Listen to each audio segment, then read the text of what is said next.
I'm an artist with aphantasia who also experiences hallucinations. Aphantasia means that I'm unable to picture things in my mind. I think in words. It's different for anyone who has this. In my case, my mind is literally blank. All I see is a void. I've never dreamed before either. It's sorta like reading the description of something in a book. It's not medically recognized as a disorder, and although it's often labeled as a condition, it's seen more as just a characteristic, like being left or right-handed. It doesn't impact a person's creativity or ability. Participants in studies are still referred to as being diagnosed, but there is no formal diagnosis for it. People assume that because of my inability to create pictures in my brain, that means I can't hallucinate, but that's not true. Although it's said to be less likely, it's different for everyone. I mainly experience auditory hallucinations. This is how I explain my experience with both. I'm like a projector.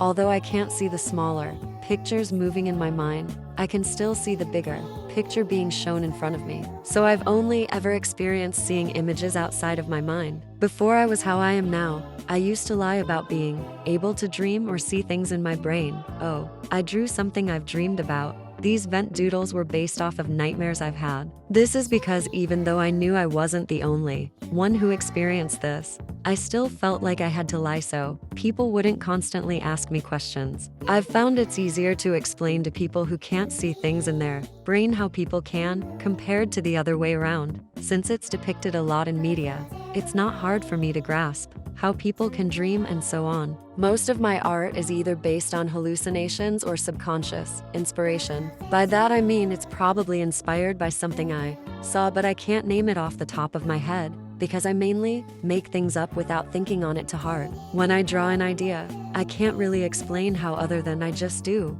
I let my hand move on its own, since I can't visualize it in my head. Sometimes I'll look something up, but most times I don't need to. Again, it's like reading a book without pictures. By using words and basic literal reading, comprehension, and basic world experience, I guess. Although I can't picture things in my mind, hallucinations are things I experience outside of my mind. One of the whole points of visual hallucinations is that despite not being real, I can still see them. Anyway, that's it. Just wanted to talk a bit about my personal experience with this since it came up a while ago. Feel free to ask questions if you want. That's all.